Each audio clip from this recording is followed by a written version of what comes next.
He is an artist, he is an activist, he is named one of the greatest guitarists of all time by Rolling Stone. He is a Harvard graduate. Tom Morello is living proof of the transformative power of rock and roll. Known for his innovative guitar solos and thunderous chords, Morello is a groundbreaking musician, whether in his solo career or as an original member of the rock bands Rage Against the Machine and Audio Slave, with a combined 30 million albums sold worldwide. This is pretty exciting for Winnipeg. His trademark style and innovative guitar solos were a crucial component of Rage Against the Machine's rap, metal, sonic attack in the late 90s, helping launch Morello and the band to Grammy-winning multi-platinum success. His signature guitar can be heard in supergroups, Prophets of Rage, and Street Sweepers Social Club. He's also a solo artist who first performed as a night watchman before using his given names for projects like 2021's companion albums, The Atlas Underground Fire and The Atlas Underground Flood. He's also a fantastic human who has spent some time with some of us today in the museum, and just a fantastic human. So, veuillez accueillir, please join me in welcoming Tom Morello.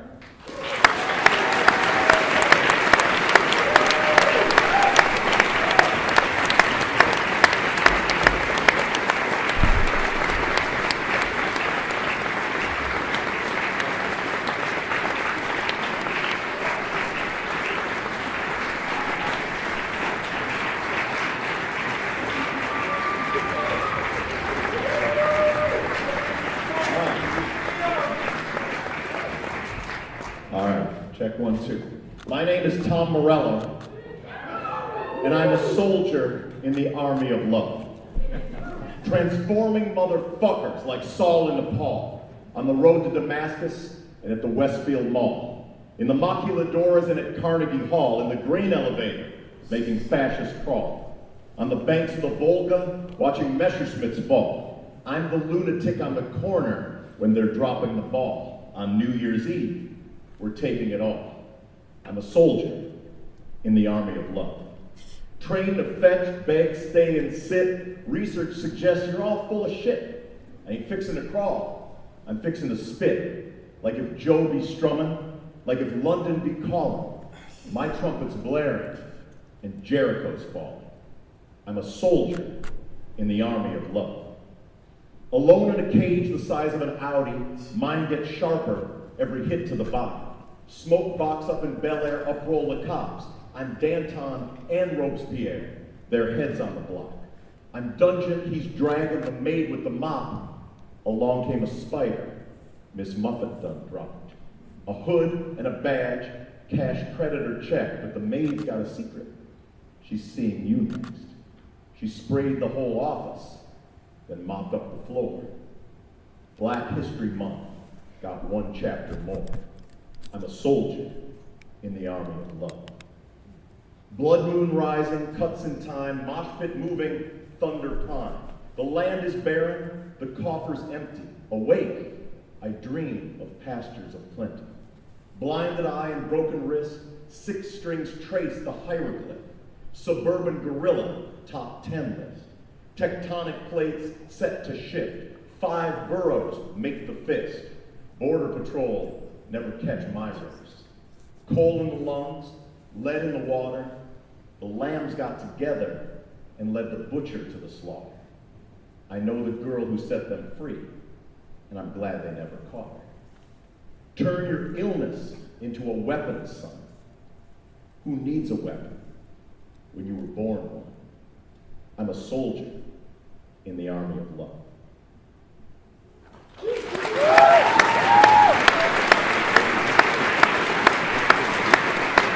Can music change the world? Of course it can. It does every day. Music sure as hell changed me. For me, it was the Clash and Public Enemy, and the truth that resonated in the beats, the chords, the lyrics, that made me feel less alone in my worldview. It made me suspect there were actions I could take within and without the borders of my small hometown that could possibly affect the future.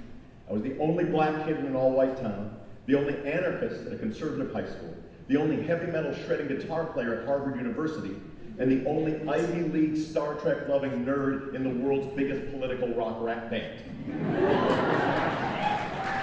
It was music that made me feel I could have my hands on the steering wheel of history. All music, in my opinion, is political, from saccharine pop escapism to punk rock basements where dangerous truths are revealed. Music speaks to both individual and community in the language of our earliest ancestors. The right combination of rhythm and rhyme, when it washes over a huge throng or transmits through an earbud, can feel like the truth deep in our reptilian brain in a way that can provide a spark for action or a life raft for survival. It's important to note, there has never been a successful social movement in modern times that has not had a great soundtrack. Joe Hill's Union anthems put wind in the sails of those fighting for an 8-hour workday. We Shall Overcome steeled the resolve of freedom riders during the Civil Rights Movement. Hendrix's Star-Spangled Banner channeled the moral cacophony of the Vietnam War through a Marshall stack at Woodstock. And one or two Rage Against the Machine songs were heard pumping in the streets as Starbucks windows were smashed during anti-globalization protests. In this proud tradition, I've always endeavored to create songs to fan the flames of discontent. Harmonizing and hell-raising, rhythm and rebellion, poetry and politics. When protest music is done right, you can hear a new world emerging in the songs. Facts and feelings set to melody, skewering the oppressors of the day with wit and fire and hinting that there might be more to life than what was handed us. Can music change the world? The whole fucking aim is to change the world, or at a bare minimum, to stir up a shitload of trouble. And this is where the trouble began. I literally integrated the town of Libertyville, Illinois, at least according to the real estate agent who helped my mom and I find our first apartment. My Irish-Italian mom had excellent teaching credentials, but the school boards in northern Illinois made clear that while as a single mother she was welcome to teach in their town, we would have to live elsewhere because we were an interracial family. I was the interracial part, as my dad was from Kenya. Libertyville, however, was willing to give her a shot, with the caveat that the residents of the apartment complex across the street from the school approved. Our helpful real estate agent assured the neighbors this was no ordinary one-year-old Negro child entering their building, but rather an exotic East African princeling. This false rumor haunted me throughout my youth, but it did allow my mom and I a toehold among the locals. The ruse worked until I was old enough to date their daughters. And then every Midwestern dad in sight could have cared less if I was the king of Botswana. There was no way he was going to let me cross the welcome mat on homecoming night. My political education began not from reading Chomsky or Zinn, but rather on the playground at age 5. In daycare, there was this much older kid who every day would attack me and call me all the names you might imagine one might call the only black kid in town. So I'd go home looking sad, and one day my mom asked, "What's wrong?" "Well, there's this kid at daycare, N-wording me, hits me a lot. It's not great." She said, "Well, I'll tell you what we're going to do." And I thought, okay, great, Mama Bear is going to solve this. She's going to go down there and sort it out. And then she tells me about a fellow by the name of Malcolm X. And I'm like, "Mom, I am 5 years old." And she says, "There's this guy named Malcolm X, and he says, whenever racism rears its head, you are the one that has to stop it." I said, "Mom, I'm 5 years old." And she said, "Well, this is what you're going to do tomorrow." She took my little brown hand and curled it into a little brown fist and kind of swung it through the air like a punch and said, "This is what you are going to do tomorrow." Then she made me memorize some reverse racism epithet as my battle cry. I didn't know what any of the words meant. It was something like deadbeat honky or something. So the next day I go into daycare and this huge kid is on me and triple N-wording me and attacking me. But today for the first time I started to fight back to the best of my ability, shouting, "Take that, you heat bat donkey." I'm getting pummeled. But it caused a big scrum in the daycare in a way that there hadn't been one before and resulted in me standing by the side of the sink with smug satisfaction watching the racist bully get their mouth washed out with soap. I thought at the end of the day, perhaps there's something to this Malcolm X shit. Perhaps there is something to this Mary Morello shit as well. At 100 years old, my mom remains the most radical and popular member of the Morello family.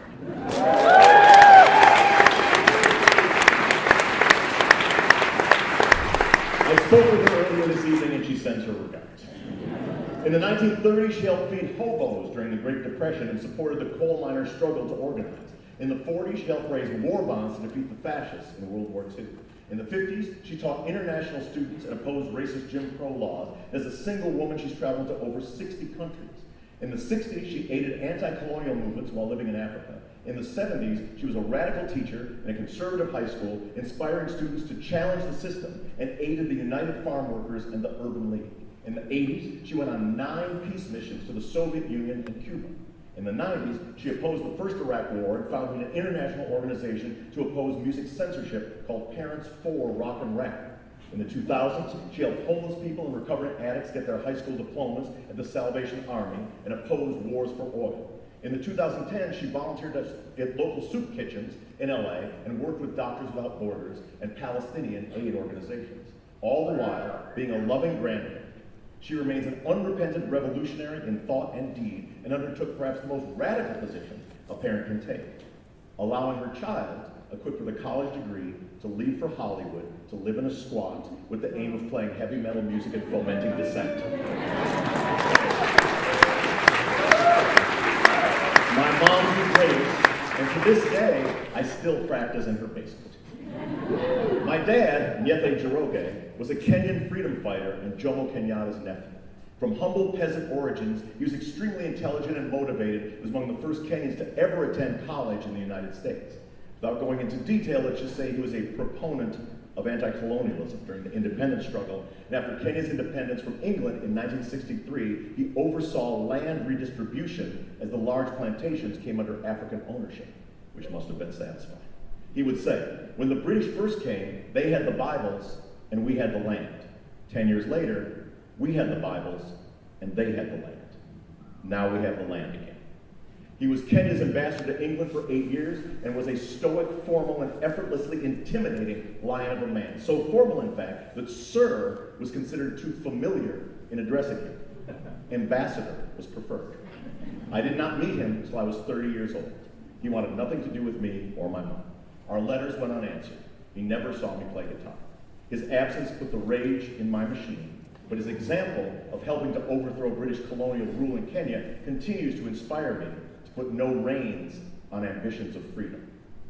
But my first real taste of freedom was my introduction to rock and roll. I wanted to find out where that path might lead, but first I had to survive Liberty Fund.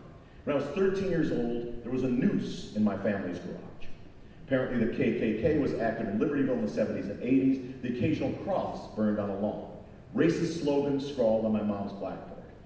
And an especially menacing incident when at 15 years old in the parking lot of the Brown's Chicken on Main Street, when 2 dudes swung a noose at me, opened the trunk of their car, and invited me to get inside. At the time, I was very much swayed by the nonviolent philosophy of Gandhi and Dr. King. After relating these incidents a few years later to a friend, he asked, if the Klan were coming up your driveway with another noose tonight, would you rather turn the other cheek?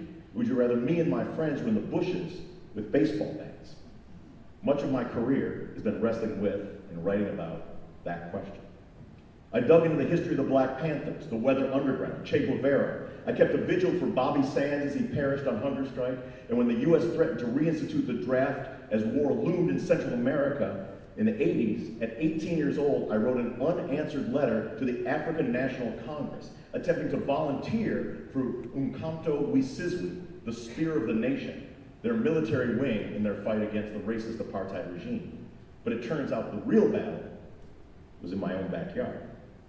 I fancied myself a writer, and I worked on the high school newspaper. My friends and I wanted to write about politics in South Africa, we wanted to write about U.S. complicity in death squads in Central America, and we especially wanted to write about the fact that the dean of students was a dick. The administration did not want to hear any of those stories. They wanted us to write about prom and the football game. So we had a mass exodus, quit the paper, and formed an underground paper called the Student Pulse. And we wrote about things we wanted to write about, especially about the fact that the dean of students was a fucking dick. We solicited advertisements from local businesses to pay for printing, and we passed the paper out in the hallways. It was hugely popular, with more than twice the readership of the official school writing. The administration lost their fucking minds. You can't pass it out at school. You can't write about politics. You can't say the dean is a dick. You can't imply what you might be implying about the football coach's wife. You'll all be expelled. We were 16 years old and wondered if maybe, just maybe, the First Amendment applied to us too. So we called the Chicago branch of the American Civil Liberties Union and said, we run a paper at our high school and they say we can't pass it out in the hall. Is that constitutional? And the ACLU said, we'll be right there. So we sat down in the principal's office with an attorney from the ACLU and the dean, and we taught a motherfucking civics lesson to Libertyville Public High School that they will not soon forget. I realized on that day that history is not something that happens, it's something you make. Now, Libertyville was not all oppressive school boards and Klan rallies. It provided some wonderful diversions. I love sports, track and field, the underdog Chicago Cubs, and I found lifelong friends and community in high school drama club and playing Dungeons and Dragons. I also spent countless blissful hours collecting comic books and listening to heavy metal. But there was a disconnect between what I believed in and the plays I was in, the games I played, and the music that I loved. Perhaps I needed to take matters literally into my own hands. So I bought an electric guitar for $50. It was a rough start. I hated lessons because I wanted to learn Kiss and Led Zeppelin songs, but they wanted to teach me how to tune the guitar. I thought that was a horrible waste of time. The guitar sat in my closet gathering dust for 4 years until I got the Sex Pistols cassette.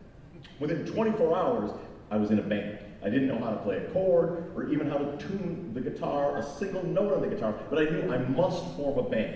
This new kind of music, punk rock, was as powerful as my favorite metal bands, but didn't require a $10,000 Les Paul or a castle on a Scottish loch, or years of boring practice as an entrance fee. I went into the drama club and announced that a punk band was forming. If you want to be in it, raise your hand, no experience required. A number of hands went up, including, incredibly, Adam Jones, who now plays in Tool. There were 3 bands in my high school, and my band was the worst. The best band was called Destiny, and they were beautiful young men with beautiful young hair and played beautiful cover songs that made the beautiful girls swoon at school dances. And then there was Epitaph. They were bad boys, and they weren't playing any stupid school dances. They would play garage parties with beer and weed, and they had jeans with holes in them. And when you saw those guys in the hallway, you feared them, but you respected them, and you got out of their damn way because they were covering AC/DC and Black Sabbath. And then there was my band, the Electric Sheep, the drama club band. We did not have the technical ability to play anybody else's songs, so we were condemned to write our own. We auditioned for a school variety show and showed enough promise to merit an interview. The director said, the show is in 4 months. Can you guys learn Born to Be Wild? Now, I knew in my heart there was no possible way we could learn Born to Be Wild in 4 months, maybe even 4 years. But I'm like, yes, of course we can. We'll take the gig. Rehearsals go like this. Adam Jones and I are on one side of the stage struggling to tune our guitars. And the Destiny guys are on the other side of the stage surrounded by every attractive girl in school. They're like a human jukebox. The girls are shouting for every song by REO Speedwagon and Journey and Bread, and they know them all. Adam and I are over here grimacing. We still can't tune our guitars. So the night of the big gig comes. In my mind, it's a battle of the bands between the Electric Sheep and Destiny, a David and Goliath showdown. So Destiny plays, and everyone's swooning, and there's harmonies, and their hair is perfect, and then we come out on a riser. This picture's from that night. We come out on a riser, right? The keyboard player comes in on the wrong chord. The bass player comes in on the wrong note. That's Adam. My guitar naturally is out of tune. It's an inauspicious start to my music career. The night is not going well, but I'm on a riser, and I think I have to do something to turn the tide. I may not know how to play this guitar. I certainly don't know how to tune this guitar, but I do have a track and field background. I can jump like a son of a bitch. So when the chorus of the song comes, I leap off the riser. I get incredible air, and the place goes absolutely apeshit. People are losing their minds. I'm jumping and flailing like a madman. The crowd roars. I was inhabited by the Holy Spirit of rock and roll. I'm like, I don't need to know the notes. I don't even know how to tune this fucking thing. But I've got rock and roll in me, baby. We finish the song, and the roof comes off the high school auditorium. It's pandemonium. We kick Destiny's ass, and that night, I knew I was going to do this for the rest of my life.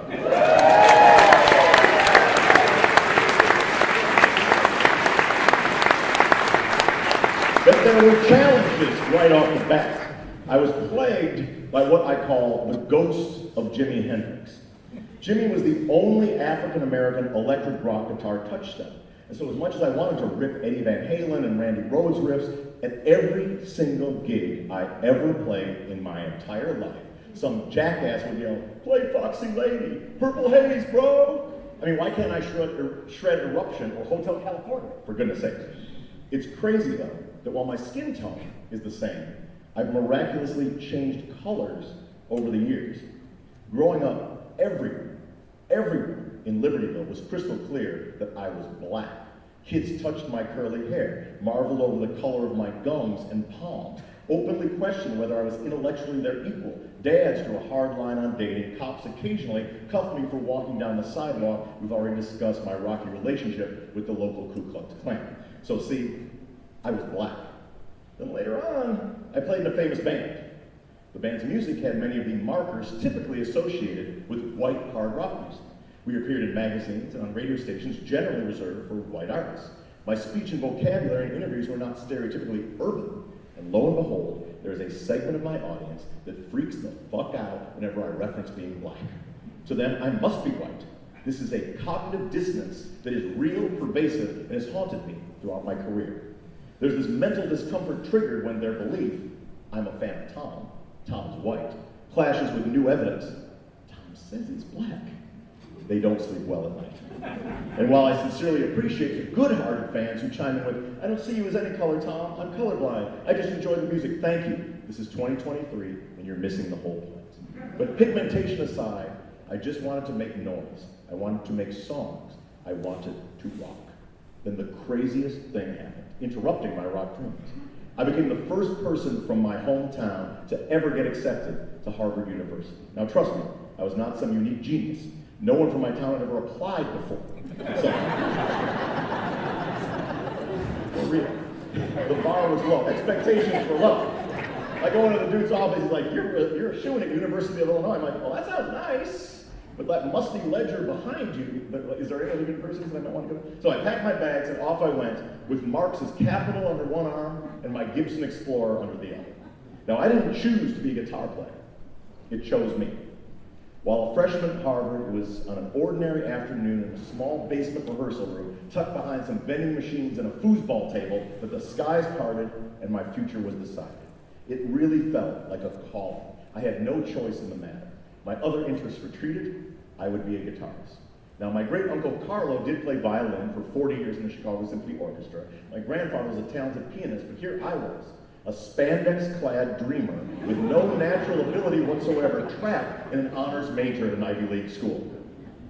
And I started playing late, at 17 years old. I'd only heard of one guitarist ever who made records that began playing at that advanced age, and that was Robert Johnson. He had to sell his soul to the devil to get good. My Catholic background precluded such an option, so with the odds stacked against me, there was only one way left to fulfill my calling. Practice my ass off like an insane person. First, it was 2 hours a day, every day, without fail, noodling away in an empty campus stairwell, then 4 hours, then 6, then 8, every day, without fail. Fever of 102, exam in the morning, 8 hours, not 7 hours and 56 minutes. 2 hours technique, 2 hours music theory, 2 hours learning songs, 2 hours freestyle jamming along with my favorite metal songs. Driven by a calling, or perhaps a grudge. They say no great art can be made without a chip on your shoulder. Maybe I wasn't good enough for my dad, not good enough to get a date. I didn't have control over any of that, but I had control over this, and no one was going to stop me.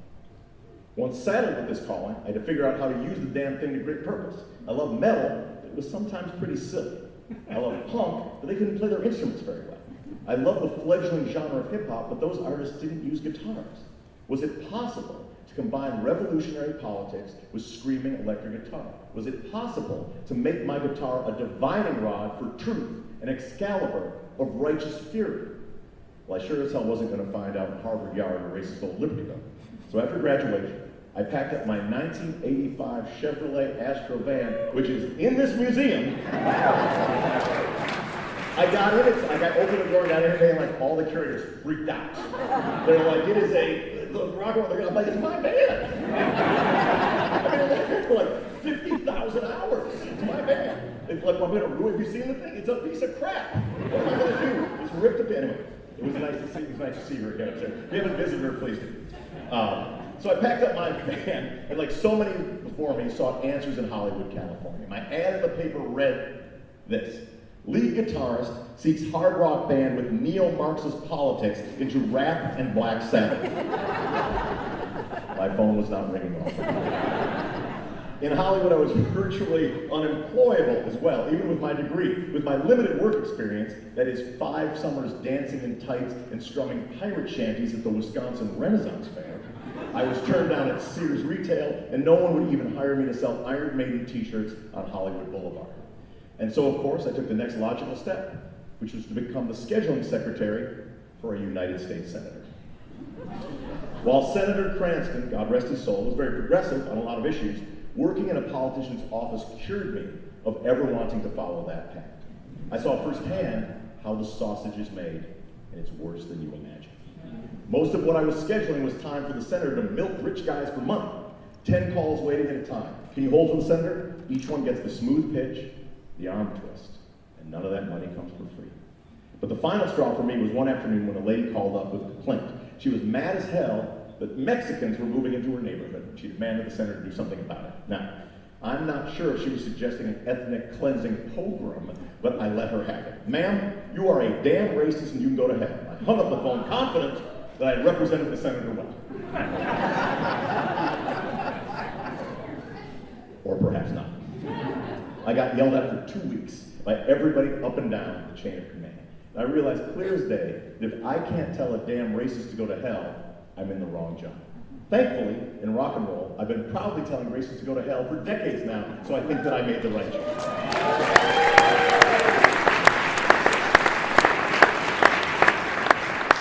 After a brief stint as an exotic dancer to pay for a huge indoor kiddie pool for my tiny studio apartment, don't ask. Like seriously, don't ask. But if Brick House by the Commodores come on, and I still feel the itch to shake my shit, well anyway, that's a fine. Finally, my career began taking off. I've learned that when you do things, things happen. After jamming around town, I joined my favorite local band, Lock Up, kind of a Living Colour style funk rock. A decent band that made a sort of decent album with possibly the worst album title in the history of Western music. Something Bitchin' This Way Comes. Just let that soak in. That's a dude from Rage Against the Machine's band.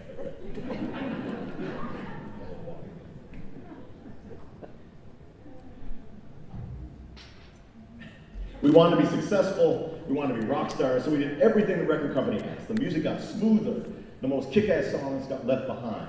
But hey, what did we know? The experts surely know what they're talking about. We played the game, we got dropped from the label and thrown into the street with a few $100 a piece to show for years of work and all of our compromises. I was 27 years old.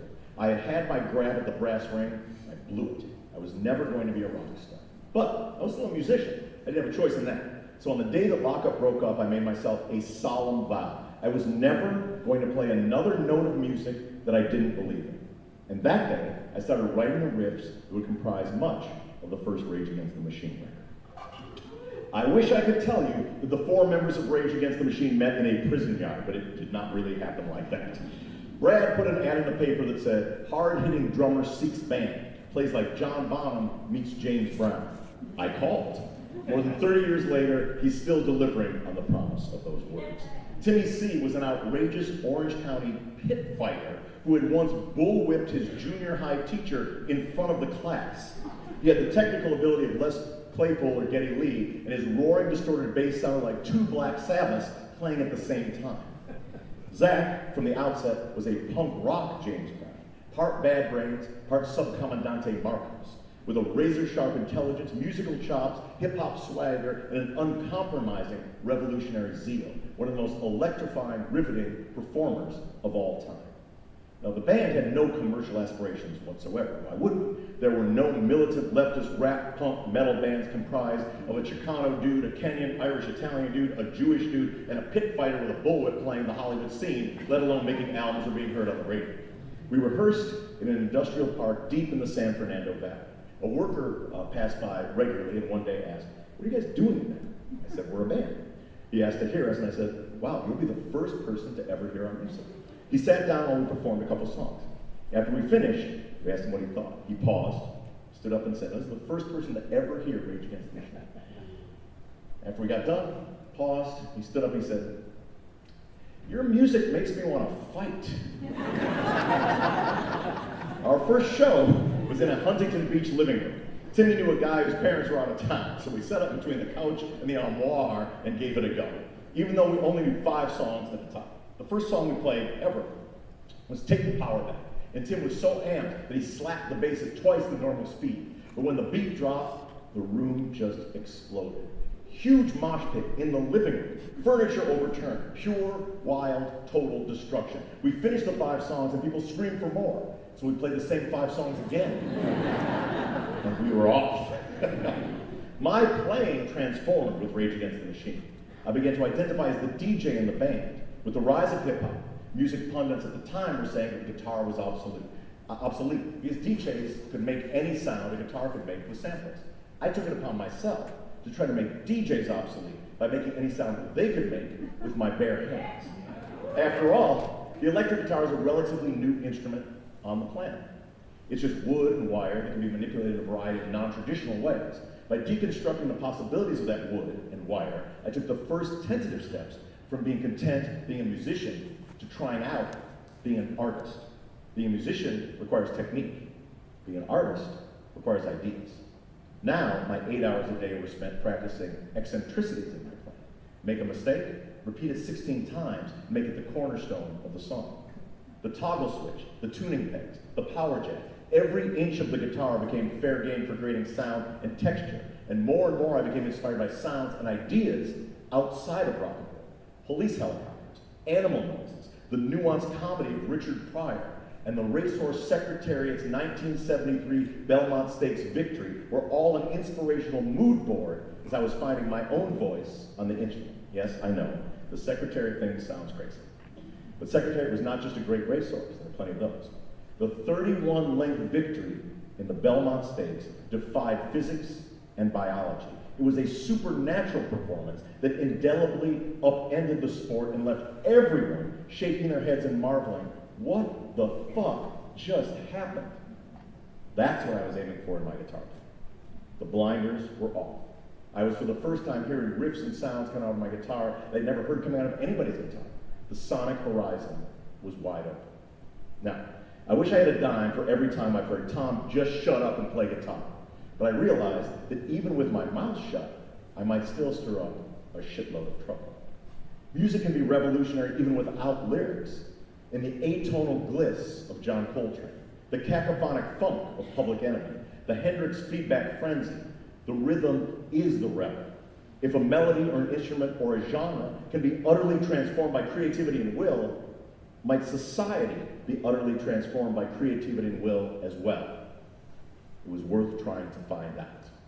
When Rage Against the Machine was being courted by the labels, we had 1 job and 2 cars between the 4 of us. Executives were offering us 5-star meals, breakfast, lunch, and dinner, but I had had a record deal before and it sucked. So we were not interested in something like that. We wanted 100% control of every element of our creative lives, which we got and which we flaunted. Upon the release of our first record, the band was becoming very popular in Europe, but not in the States, because we could not get on MTV. Why? There was an evil corporation called Viacom that was the decider of what went on MTV and what did not. And all of our songs had cuss words in them, which we wouldn't censor, and they were not having it. So the record company proposed that the next single should be for a song called Freedom, the least commercial song on our record. 6.5 minutes long, no chorus in it, a lot of metal riffs. But they wanted to give us the money to make a video to try to free Native American activist Leonard Peltier from jail. They dared us to say no to that. We said no to everything. But the real reason they wanted to make a video for Freedom was because there were no curse words in the lyrics. So they were certain to get us onto MTV and hopefully break the band in America. So we make a great video about Leonard Peltier, and a record exec and I are watching the video on the tour bus in preparation of shipping it off to Viacom for approval. We watch it all the way through, and I say, we're doomed. The exec is like, what are you talking about? I'm like, there's cussing in the video. They won't play it. Indignant, he says, there is no cussing in the video. Trust me, our team of litigators have gone through the lyrics line by line. I'm like, no. The cussing's not in the lyrics. Zach makes an extemporaneous remark when the beat drops and exclaims, "Bring that shit in!" The exec says, "We're doomed." So I say, well, hold on a second. What if he's not saying, "Bring that shit in"? What if he is saying, "Bring the shitine"? Shitine is the Aztec word for freedom. We are not bringing the shit in, we are bringing the shitine in. We are bringing the freedom in. The whole point of the song is we're bringing the freedom. The exec and I look at each other. Now, is shitine the Aztec word for freedom? And as far as Viacom knows it is, because that shit, I mean that shitine, got on MTV, and you all heard about the band, we sold about 20 million fucking records, and here we are tonight at Freedom Rings.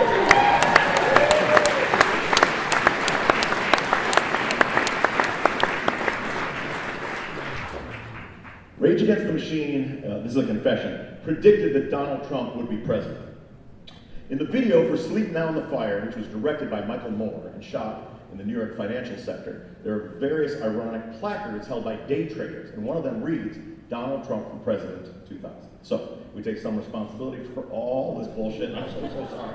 But I was very excited to work with Michael Moore. I was a big fan of him and his movies, and given his irreverent and ballsy pranks, there was one question I could not wait to ask him. "How many times have you been arrested, Mike?" He said, "I've never been arrested." I said, joking, "Well, you've never worked with Rage Against the Machine." So anyway, Mike is a man of few words when it comes to directing. He says, "This is what we're going to do today. We have a permit to film on the steps of the Federal Building, which is kitty corner to the New York Stock Exchange. We do not have a permit to film on the city sidewalk. So I'm going to give you some instructions during the day, but no matter what happens, don't stop playing." It's easy enough to remember. So we're jamming. Now for those of you who may not be sophisticated in the music industry, when bands are making music videos, they're not really playing the songs, they're miming along to playback, right? So here we are on the steps, Sleep Now in the Fire is playing through the speakers, like on a CD, we're pretending we're strumming along. It's going great. Then Mike says, "Now, go play on the city sidewalk, the unpermitted city sidewalk." We do, continue to play. It's going great. A New York City police sergeant comes up to me and says, "You gotta get back up on the steps, fella. You don't have a permit for the sidewalk. You need to get back up on the steps." Now I remember what Mike said earlier. No matter what happens, don't stop playing. This clearly falls under the category of something happened. I'm not gonna stop playing. The cop recognizes my defiance and says, "Everyone get back on the steps now. You don't have a permit. Get back on the steps." Now, I don't know if any of you have ever had run-ins with the law, but there's this thing I call the cop vein. The vein comes out of the neck of a cop when shit is about to go down. This cop's vein was out and pulsing. He's super pissed. "Get back on the fucking steps right now, I'm gonna arrest you all. Back on the steps, right the fuck now." He is coming out of his skin. In fact, he's so pissed, he reaches over and unplugs my guitar. And it doesn't stop playing. The look on his face is priceless. As far as he knows, science doesn't count anymore.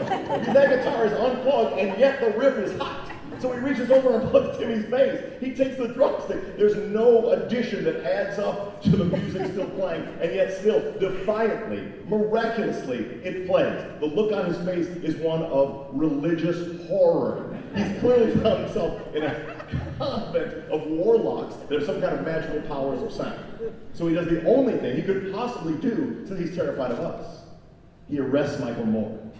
Mike is put in handcuffs, and as he's led away, he delivers his second directorial edict of the afternoon. "Take the New York Stock Exchange." That was not in the video treatment. We're like, I mean, why the hell not at this point? So we put our guitars down on the stands. They're still playing.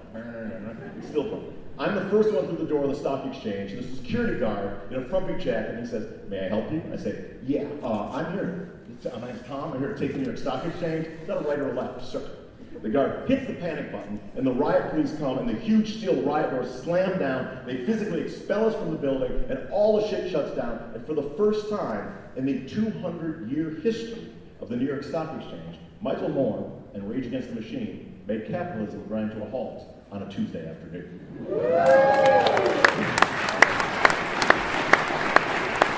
My politics and beliefs that I had inside me since I was a kid were made flesh by the chemistry of Rage Against the Machine. My aspirations that we would be the spearhead, the cultural branch of a new, radical, revolutionary force, not just in the music industry, but in the world. Let's see if there is a ceiling to what rock and roll can do. Throughout history, the spark of rebellion has come from unexpected quarters, authors, economists, carpenters. Who's to say what musicians might or may not be able to achieve? Sadly, we could not manifest the solidarity among ourselves that we encouraged in our audience. And while the recent Rock and Roll Hall of Fame induction was a real honor and a great way to celebrate our incredible fans, if it was up to me, we would have made 20 albums, be on tour playing the hockey arena in Winnipeg tonight. So, when Rage broke up in 2000, Tim and Brad and I knew that we wanted to play together. We knew we wanted Rick Rubin to make our next record. Spent a lot of time over at Rick's house talking about who was going to be the vocalist. We listened to a lot of Soundgarden's Bad Motorfinger. A lot. It's a great record, great songwriting, great singing, but it's also like Chris Cornell's vocals and lyrics felt kind of scary to me, really eerie. I wondered what he'd be like in person. So Rick and I drove to his place in Ojai, California. I'm still in my 1985 Chevrolet Astro van. Now Rick only drives in a Rolls Royce that's like inside another Rolls Royce, so he must have been very serious about this project, being in my car. Chris, of course, lived in the last loneliest house at the top of the last loneliest hill in Ojai, at the end of a long, meandering drive through the shadowy woods. It's getting darker and darker. We pull into his driveway. Dusk. The home is a spooky Spanish mansion at the top of a darkening hill. Some motorcycles out front. There's this long, full-on Transylvanian staircase that leads up to the huge front doors. So Rick and I are sitting there for a minute in my van, and regal front doors, and I swear to you, swing open Addams Family style, like with nobody opening them. And out walks Chris Cornell. 6'2" and lanky of frame, dark of countenance.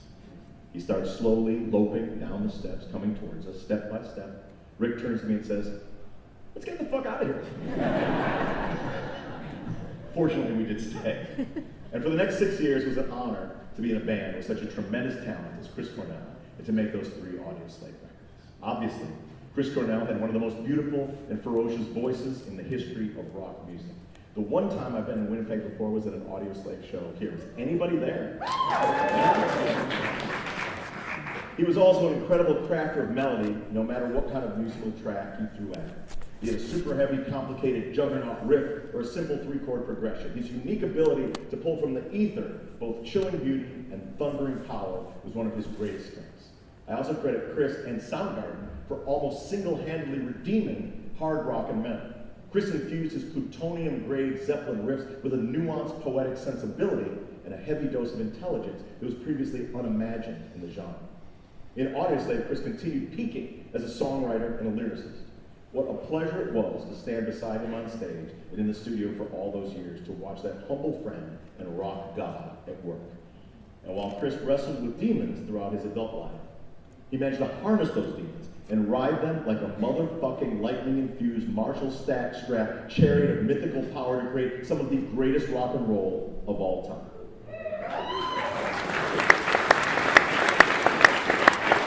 And while Chris was a friend and a bandmate, from the first time I heard Loud Love, I never stopped being a fan of him and his music. We are saddened, of course, that he is gone.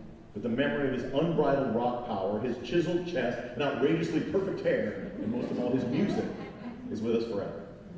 Chris Cornell, your light will never be outshined.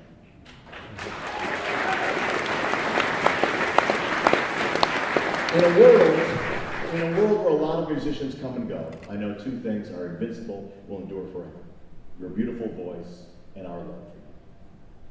I originally wanted Audioslave to be more political than Rage Against the Machine, but a band must be authentic in order to reach its potential, and we simply weren't going that route.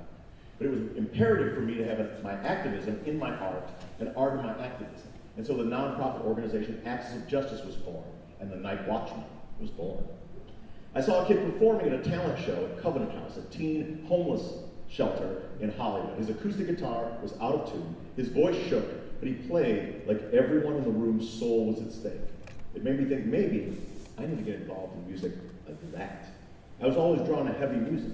It was only later in life that I recognized an acoustic guitar and the right couplet to be as heavy as anything in the Metallica catalog. When I began my solo acoustic career as the night watchman, it was like Dylan in reverse at Newport, setting down the electric guitar and picking up the acoustic in defiance of all good sense and commerce. Many of my fans rebelled. More guitar solos, less of your rich milk chocolate baritone voice, they cried. But I remembered my vow and that kid at Covenant House, and now I had a brand new calling. While Audio Slave were touring arenas, on nights off I would head down to the local coffee house, open mic night, sign up, wait in line, with a latte machine whirring in the background, play 2 or 3 songs with the same intensity and passionate conviction as I've ever done anything in my life, as if everyone's soul in the room was at stake.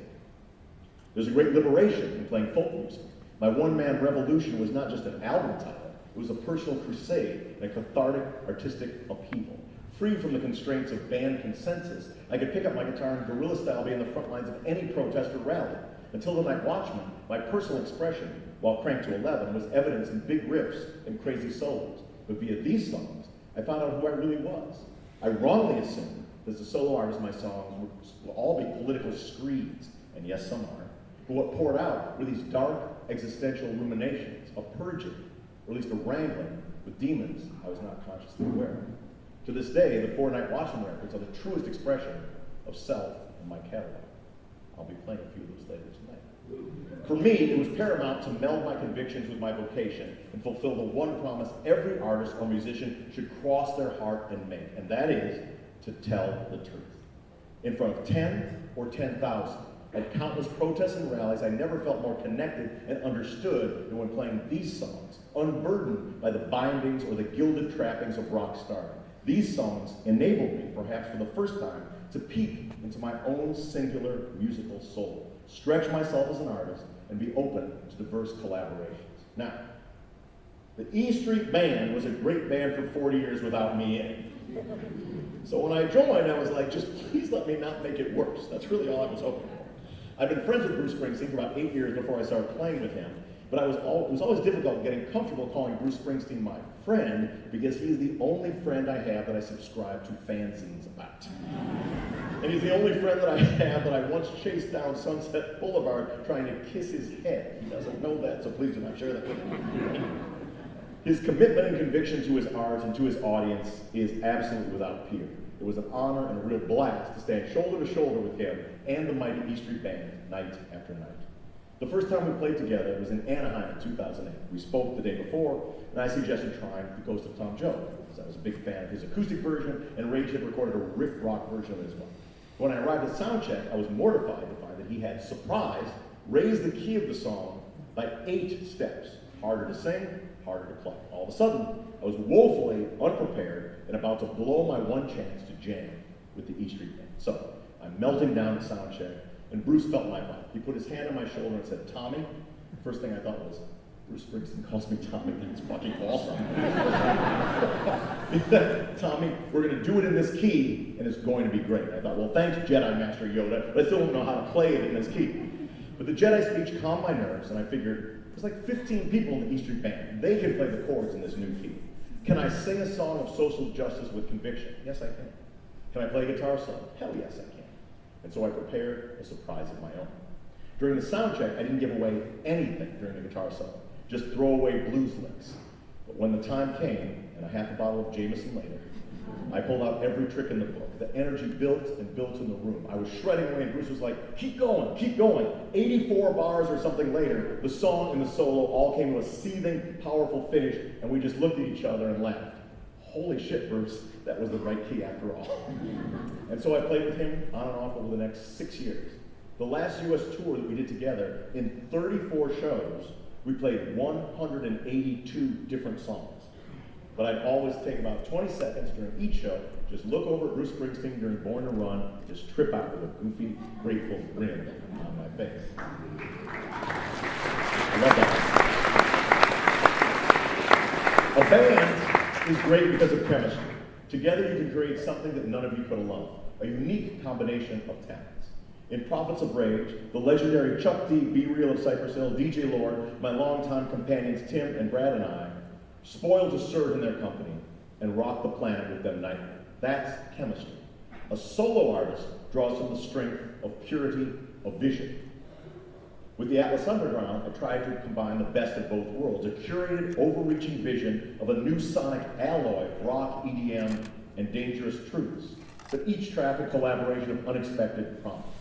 A vision to guide the music, but constant inspiration through surprising collaborations to push boundaries of my own instrument and continue to fulfill the vow. Throughout my career, I have perhaps one of the most diverse resumes of collaborations on record. I've recorded or performed with hundreds of artists, not the least of which are Johnny Cash, the Wu-Tang Clan, Bass Nectar, Tool, Joan Baez, Gary Clark Jr., LL Cool J, Post Malone, Joe Strummer, Chris Christopherson, Ziggy Marley, Mumford & Sons, Run DMC, Emmylou Harris, Portugal the Man, Killer Mike, Chuck Berry, Steve Aoki, Jimmy Page, John Legend, Zach Brown, the Indigo Girls, Rush, Yo-Yo Ma, Snoop Dogg, Kaye Tracy, Tim McGraw, Pearl Jam, A$AP Rocky, and Paul McCartney, to name a few. But it's not just who you play with, it's where you play. And my music and worldview have been inspired and enriched and shaped by very diverse settings. I performed at Sing Sing Prison, Walter Reed Hospital for Veterans, Skid Row, downtown LA, the Ninth Ward in New Orleans, migrant camps throughout the Western Hemisphere, the streets of Ferguson, Occupy Wall Street, multiple G8 street battles, DNC tear gas police riots, the frozen steps of the Madison Capitol, the trenches of the minimum wage battles in Seattle, as a proud local member of Musicians Local 47 and the Industrial Workers of the World, standing with 50,000 striking teachers in Los Angeles, California. Every day, every night, the concert space is sacred space. Trying to create a little bit of the world I'd like to one day see, and treating each performance like everyone in the room's soul is at stake. Because the people who own and control the planet don't deserve to. At this critical juncture of history, are we to remain content with an illusory freedom of choice? Some are free to choose between five-star restaurants, while others choose which dumpster will provide their next meal. Some are free to choose between penthouse suites, while others are free to choose which gutter to lay their heads. If I had one wish, it would be that everyone would be able to be the person they were meant to be. But crushing poverty across the globe says otherwise. The next Mozart might be slaving away in a maquiladora along the Mexican border. Or the person who has the cure for cancer locked in their head might be locked up for seeking an abortion in Alabama.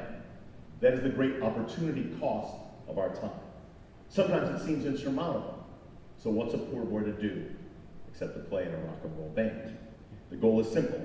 Boost morale, and lift the spirits of those fighting for a better world while playing a devastating, ass-kicking, ear-shattering rock and roll show. Political music amounts to nothing unless it's got a roaring soundtrack or a chilling truth, a ripping solo or a huge groove that can decimate a club or make a field of 50,000 bounce until the Richter scale shakes. Simply put, the world is not going to change itself. That, brothers and sisters, is up to you. The people who have changed the world in progressive, radical, or even revolutionary ways did not have any more money, power, courage, intelligence, or creativity than anyone in this room. The world is changed by average, everyday, ordinary people who have had enough and are willing to stand up for a country and a planet that is more humane, just, and decent. What can you do? Dream big and don't settle. Aim for the world you really want without compromise or apology. Surround yourself with people who push you, challenge you, and make you realize this planet is worth fighting for. For me, that's my wife, Denise, Sweet Tea. For years, she's been the Bonnie to my Clyde. We've marched together and gone to jail together. I knew it was true love the day she charmed the cop into letting her retake her mugshot. It's true. Her wise counsel, kind heart, and striking Italian looks are my guiding light. And there's my kids. Let foes of justice tremble as they are growing strong and righteous. They inspire me to speak out and fight every day for a better world.